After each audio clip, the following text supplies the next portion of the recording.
Hello friends, welcome to Anu free classes YouTube channel. स्वागत है आप सभी का अपने चैनल पर। यह वीडियो हाई स्कूल, इंटर और कह सकते हैं कि टीजीटी पीजीटी की जो तैयारी करते हैं उनके लिए और प्राथमिक शिक्षक भर्ती की जो तैयारी करते हैं उनके लिए महत्वपूर्ण है। चलिए यहाँ से हम वीडियो में मैंने 10 प्रश्न बताया था और सेकेंड वीडियो में भी 10 प्रश्न बताया था। वो भाषा विज्ञान से संबंधित प्रश्न था। अगर आप लोग वीडियो नहीं देखें तो प्लेलिस्ट में जाकर देख लीजिए।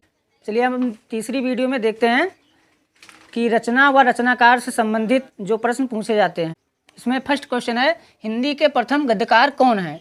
ऑप्शन में रहेगा, आप यहाँ पर मैंने ऑप्शन नहीं लिखा है, केवल आंसर ही लिख दिया है।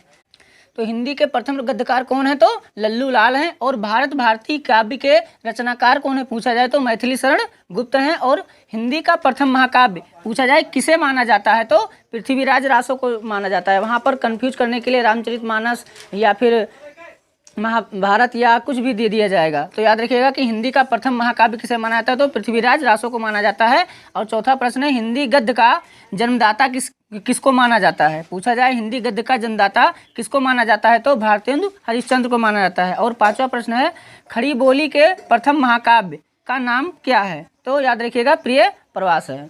इतना स्क्रीनशॉट लीजिए, फिर मैं 5 प्रश्न और लिखवाता हूँ इस सीरीज का। चलिए दोस्तों, अगला प्रश्न देखते हैं। प्रश्न छठा है, कौन सी रचना आधुनिक काल का राम काव्य है? याद रखना, ये इंपॉर्टेंट क्वेश्चन है। कौन सी रचना आधुनिक काल का राम काव्य? तो याद रखिएगा साकेत है। अगर पेपर में पूछा जाए आधा गांव उपन्यास के लेखक कौन है? अच्छा, आधा गांव जो है कोई उपन्यास है, इसके लेखक जो हैं वो राही मासूम रजा हैं। राही मासूम रजा। प्रश्न आठवां है, महाभोज उपन्यास की लेखिका कौन है? पूछा जाए महाभोज उपन्यास की लेखिका कौन है तो याद रखिएगा मन्नू भंडारी हैं।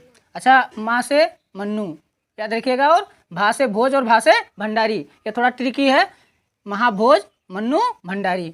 और प्रश्न 9वां है, देखो, हिंदी प्रदीप के संपादक कौन थे? पूछा जाए पेपर में हिंदी प्रदीप के संपादक कौन थे तो याद रखिएगा बालकृष्ण भट्ट जी थे। अगला प्रश्न 10वां प्रश्न है, सरस्वती पत्रिका के यशस्वी संपादक कौन थे? तो याद रखिएगा महावीर प्रसाद द्विवेदी जी थे। तो इतना आप लोग कॉपी में नोट डाउन कर लीजिए। फिर मिलेंगे अगले प्रैक्टिस क्लास में। Thanks for watching.